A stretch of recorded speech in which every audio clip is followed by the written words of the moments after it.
A lei da não resistência. Eu, porém, vos digo que não resistais ao mal. Mateus, capítulo 5, versículo 39. O nosso interesse nesta lei da verdade é especialmente oportuno neste momento em que, para muitos estudantes, parece haver muito a ser encontrado no mundo, o que aparentemente não pode ser atendido a menos que alguma resistência seja estabelecida. O pecado e a doença parecem ter se multiplicado, apesar de todos os esforços feitos para neutralizá-los. A resistência, quando usada para assegurar paz e harmonia, é uma ideia equivocada e enganosa. A verdadeira harmonia não pode vir da não harmonia, nem a paz pode vir da discórdia. A resistência falha porque não está de acordo com a harmonia e a ordem, que é a lei. A doutrina do Mestre de que você não deve resistir ao mal parece um paradoxo para alguns de nós. Parece contrário às reações naturais de um corpo, pois quando nos deparamos com a oposição, parece natural acionar nossas energias, coletar nosso juízo e usar qualquer meio que tenhamos para enganar e derrubar a oposição. No entanto, por mais contrária que possa parecer em um sentido, quando se trata das coisas mais sérias da vida, estamos inconscientemente usando a lei nas coisas triviais e materiais. Há tantos outros nomes dados a esta lei que podemos não reconhecê-la sempre como a lei primária da não resistência. Por exemplo, no mundo dos negócios, ouvimos sobre a psicologia do vendedor, serviço, crédito, entregas gratuitas, consultores especializados e qualquer outra ajuda concebível que nos ajude a encontrar as panelas e frigideiras certas para a cozinha, o estilo e a cor apropriadas de um produto, o berço para o berçário, a cadeira para a lareira e os acessórios que são tão necessários para mostrar a sala de estar de forma eficaz. Na verdade, existe uma casa de negócios que tem o seguinte anúncio: temos tudo debaixo do sol. Então não importa o que você precise, você pode encontrá-lo lá. Isso é um bom negócio, você diz. E os chefes de departamento sabem que os negócios são bons desde que eles usem essa lei. Por que você acha que eles mantêm as portas abertas nas lojas onde você faz compras? Certamente não é para deixar entrar ar fresco. É para deixar que a prosperidade chegue até eles, sem ter que abrir as portas. Você já notou o número de pessoas que atravessam a porta aberta em comparação com o número de pessoas que precisa abrir uma porta para entrar? Você notará que essa psicologia é usada livremente em qualquer grande negócio. Eles costumam empregar homens e mulheres para estudar maneiras e meios de interessar e atrair clientes. Eles estudam a lei da não resistência e as maneiras simples que podem ser usadas para o público. Um vendedor estudará as formas e meios de vender um artigo. Ele abordará um cliente e apresentará seu produto de maneira cuidadosa.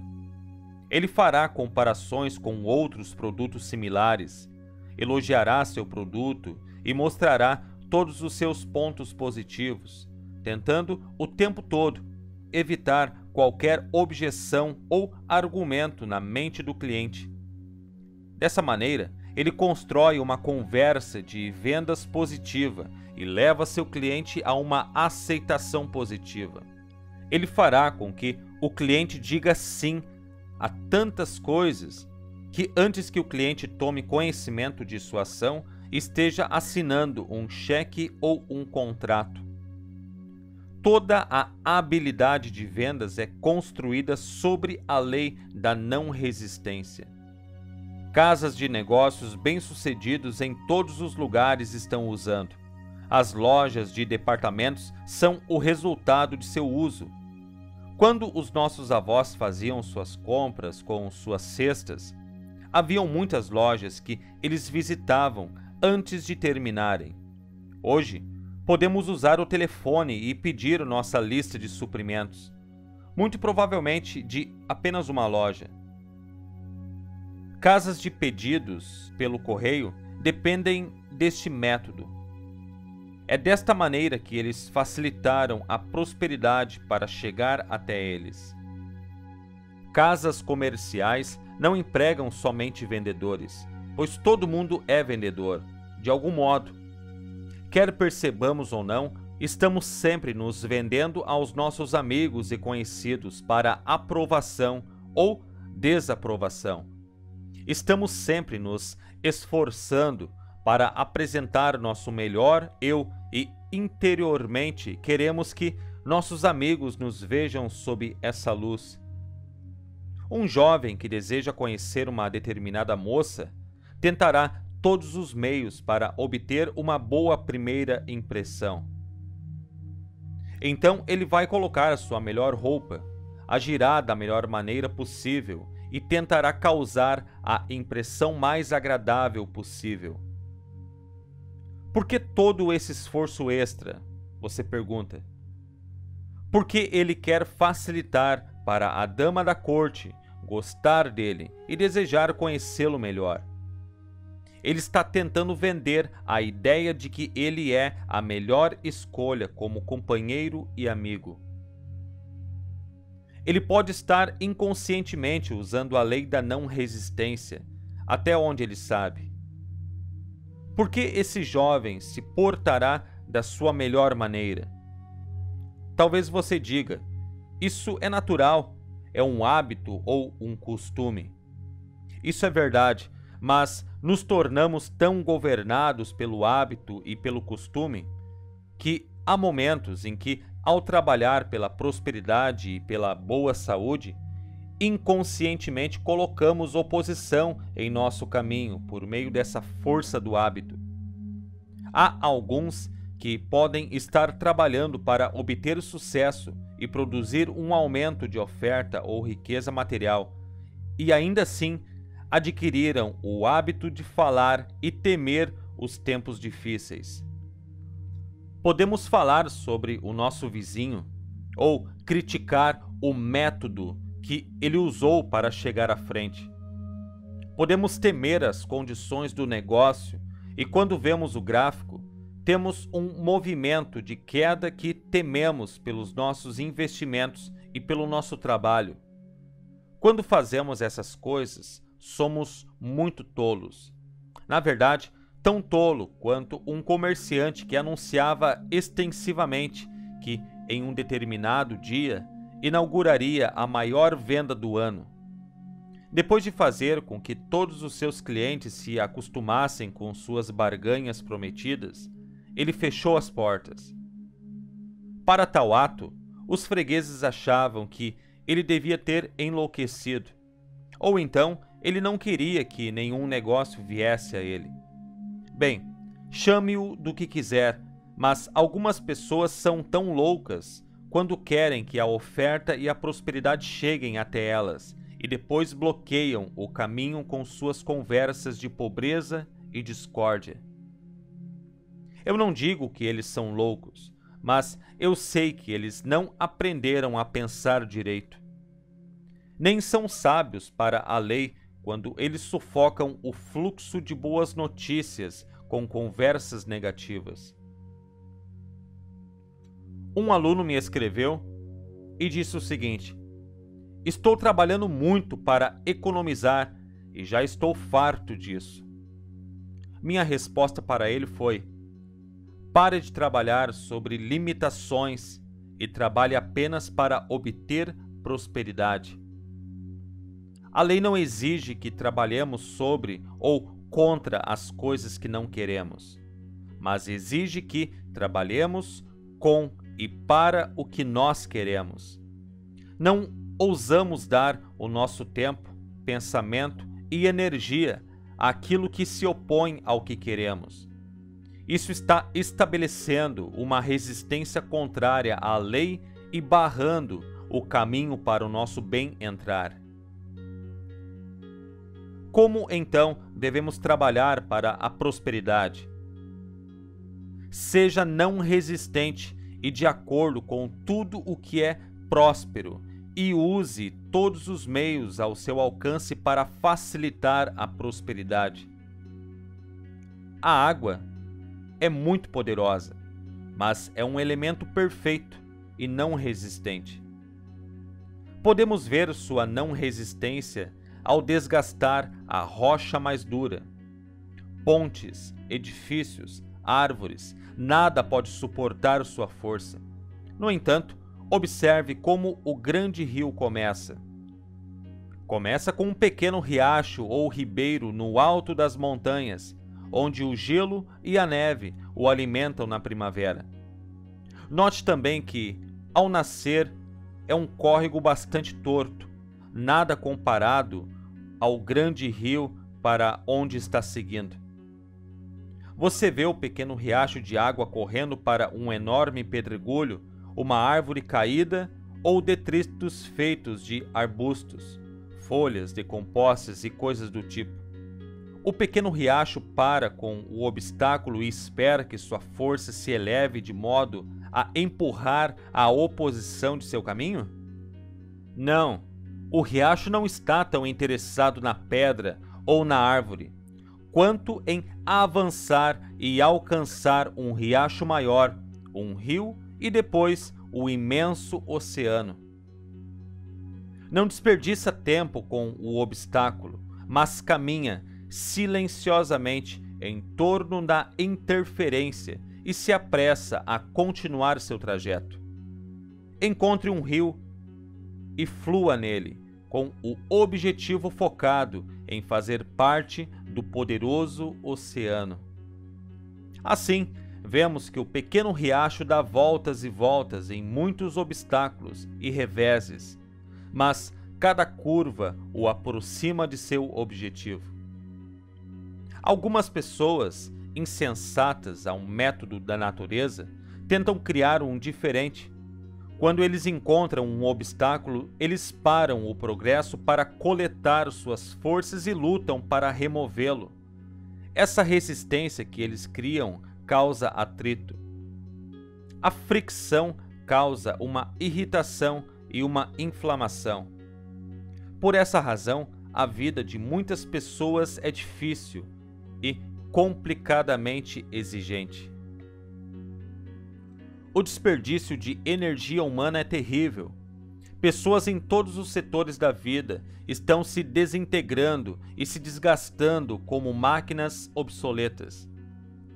Lembre-se, não é o movimento de uma máquina que a desgasta, além do uso e serviço. É a fricção. Fricção, conhecido como atrito, é oposição e resistência. Se passarmos pela vida lutando, nos opondo, resistindo, argumentando, estaremos obrigados a enfrentar muitos obstáculos e provavelmente ficaremos tão ocupados lutando contra eles que perderemos de vista nosso objetivo real.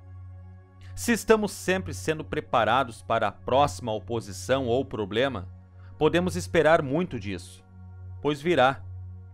Ao passo que, se nos esforçarmos para diminuir o obstáculo e manter nossa mente no objetivo ou no desejo que pretendemos ganhar, talvez tenhamos que dar voltas e mais voltas, mas se perseverarmos, finalmente venceremos. Nós vamos alcançar o objetivo. No começo, poderá ter tantos obstáculos em seu caminho que estará sempre circulando para evitar a oposição direta. Silenciosamente, como o fluxo do riacho, você usa a lei para não ser resistente e se fortalece em força e volume. Quando se tornar um riacho maior e, consequentemente, depois um rio, seu caminho será mais direto e os obstáculos se tornarão cada vez menores. Então você não estará longe do imenso e poderoso oceano. Os estudantes são assim. Eles têm seus testes e atrasos mais difíceis, enquanto ainda são fracos em poder e compreensão. Quando eles avançam em um novo caminho, na verdade, os obstáculos e testes serão abundantes. Os sábios não lutaram contra os obstáculos, mas os abençoaram e seguiram em frente. À medida que prosseguem com fé e segurança, tornam-se mais fortes e tornam-se como um grande riacho e rio. Seu curso se torna mais direto, sua compreensão é mais profunda, e o poderoso oceano, o seu objetivo final, não está longe deles. Recentemente, uma mulher pediu ajuda para resolver seu problema. Ela explicou que sua casa estava hipotecada e que estava quase na hora de fazer um pagamento, mas faltavam fundos. Ela havia convertido sua casa em uma pensão, na esperança de conseguir dinheiro suficiente para viver, mas havia a dificuldade. Ela não podia manter seus inquilinos porque eles eram muito briguentos e críticos.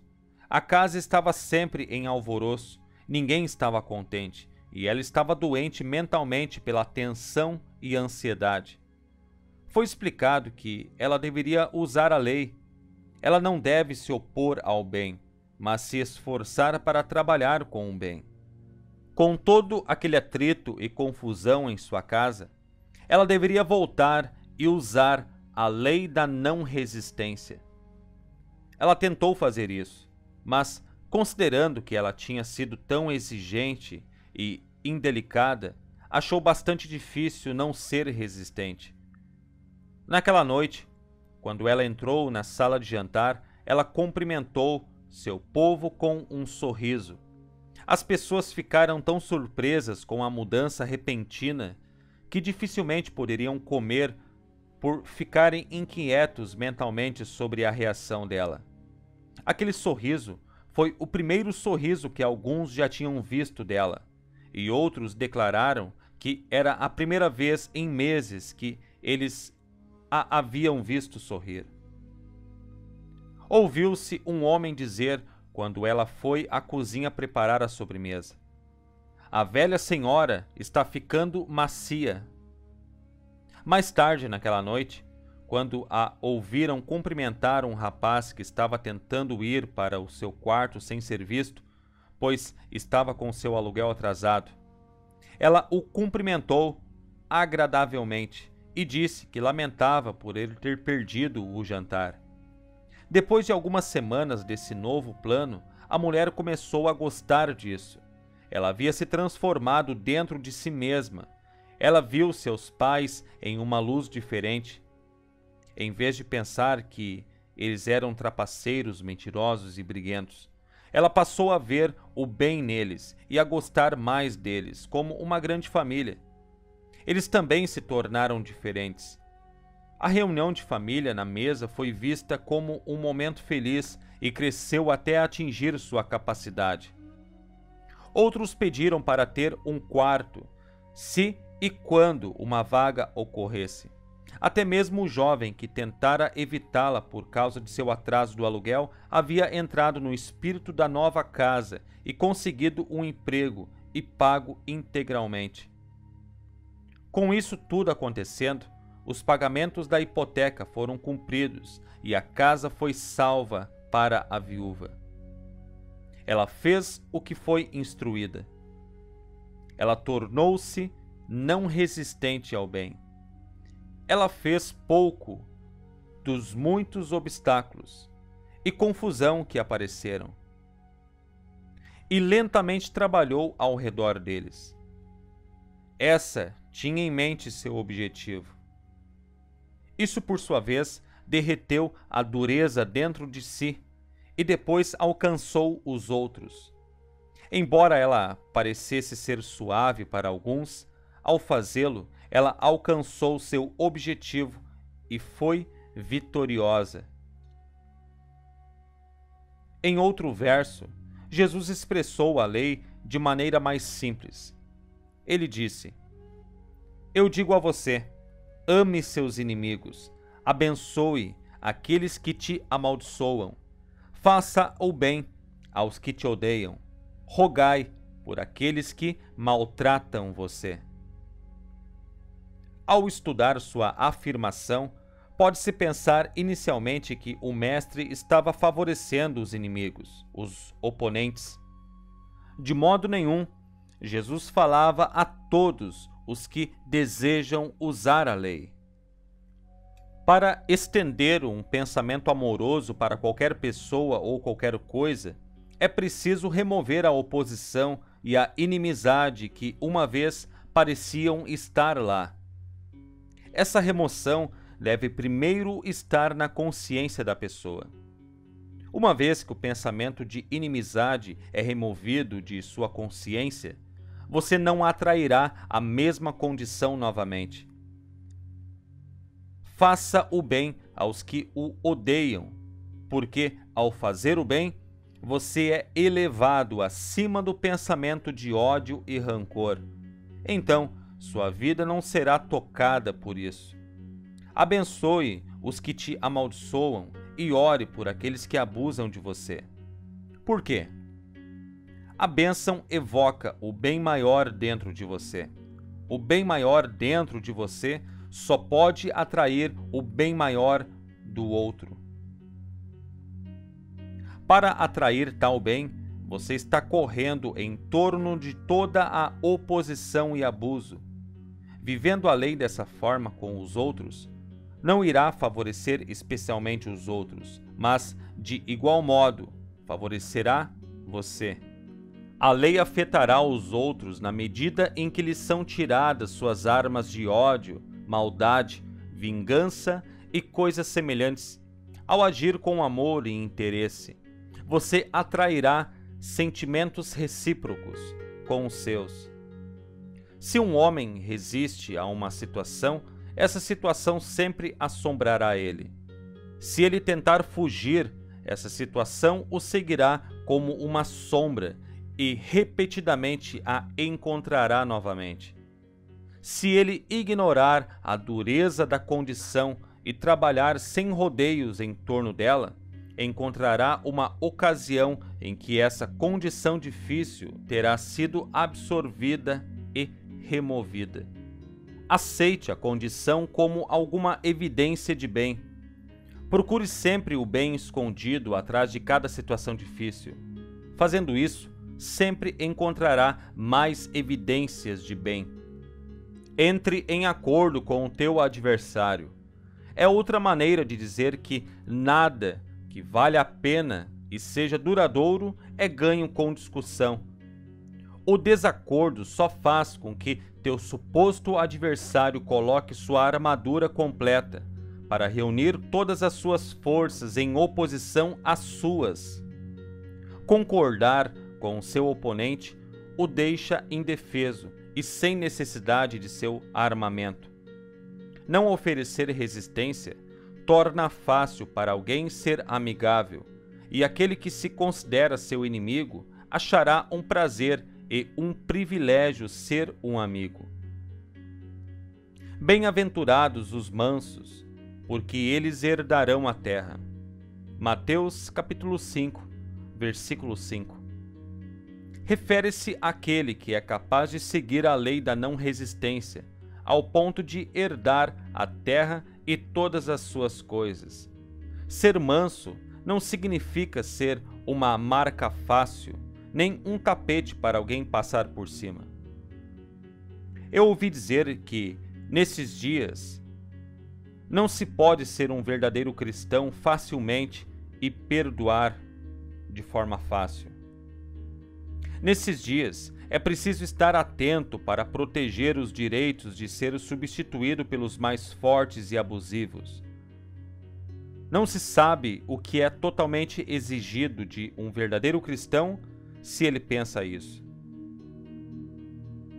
Não nos pedem para ser um mártir por nossa crença, nem é anticristão poder falar sem medo e positivamente. Não precisamos ser uma marca fácil, nem um capacho de porta para ninguém, pois há um poder maior a ser considerado, o poder da lei quando você a usa. No entanto, isso não nos torna um pugilista, mas um mestre. Isso não exige que sejamos fervorosos e barulhentos para que possamos alcançar nossos direitos. Nossos direitos, quando eles são justos, se defenderão. Eles são sua própria defesa.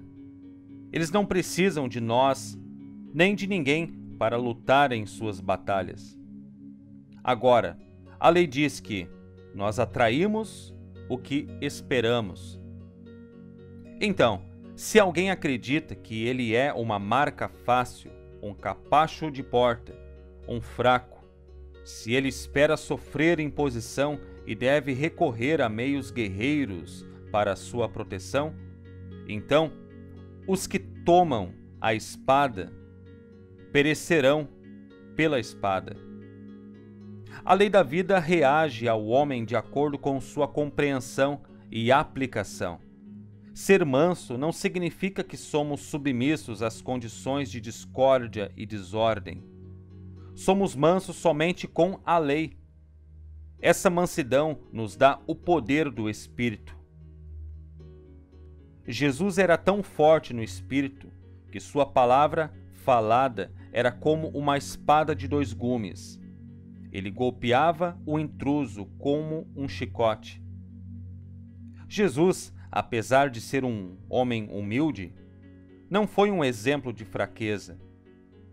Quando ele falou com autoridade para com os escribas, ou limpou o templo dos cambistas, ele mostrou uma força que era um prazer para os seus discípulos na medida em que imploravam a ele que fosse o seu rei.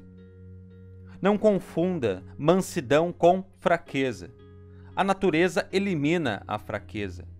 Fraqueza sempre cria mais fraqueza. Isso traz deterioração e, finalmente, morte e decadência. Para viver com sabedoria, é preciso ser forte e positivo, embora justamente manso. Tal força não é medida com força física ou músculos, mas em mente e espírito. Ninguém pode ser verdadeiramente manso se não for forte espiritualmente. A mansidão, então, é aquela força apropriada quando você não discute, quando você não fica zangado ou arrogante e orgulhoso, quando você não insiste em ter razão de uma maneira briguenta. A mansidão é o aço da sua natureza. É duradouro. A mansidão é a força pela qual você ganha um argumento recusando-se a discutir. Quando diferenças de opinião surgem e sua opinião está certa, a verdadeira vitória está no fato de que o certo é certo, independentemente do que os outros possam dizer sobre isso. Na ciência, reconhecemos o espírito de mansidão como cooperativismo, aplicação persistente, computação precisa, harmonia perfeita, simetria de design e cor, e assim por diante. Possivelmente, a ilustração mais simples pode ser vista em nossa aplicação da lei na natureza. Exercemos o espírito de mansidão ao aceitar os termos da natureza, e quanto mais plenamente cooperamos ou nos submetemos a ela, mais abundantemente somos abençoados. Selecionamos cuidadosamente a melhor semente e plantamos no lugar certo, no tempo certo e no solo mais fértil. De forma cuidadosa, devemos regar e cultivar a planta em crescimento para garantir um rendimento abundante. Só quem não cumpre a lei com a não resistência é insensato. Seja qual for o grau, o sábio encontra a lei da não resistência com mansidão e assim será beneficiado. Assim, como o homem aplica o espírito de mansidão aos princípios de sua vida diária, não às condições, ele será proporcionalmente abençoado. Quando perplexo, lembre-se do pequeno riacho de água e da determinação de alcançar o poderoso oceano. Seja determinado a alcançar e realizar todo o bem que está esperando por você. Por que atrasar seus benefícios colocando obstáculos em seu fluxo de prosperidade? Vamos percorrer o caminho da não resistência. Todo pensamento preocupado, todo medo, toda dúvida, reclamação, discussão e pensamento irado são apenas tantos pedregulhos, grandes e pequenos, que você lança em sua corrente. Estes pensamentos preocupantes tendem a mudar o seu curso e prolongar o tempo para que o seu objetivo seja alcançado. Una suas forças somente para o bem, e o bem sempre estará em busca de você. Remova e dissolva todos os obstáculos, abençoando-os e desejando compreendê-los. Marque seus obstáculos não mais como uma pedra de tropeço, mas como um trampolim que elevará você ao seu bem maior.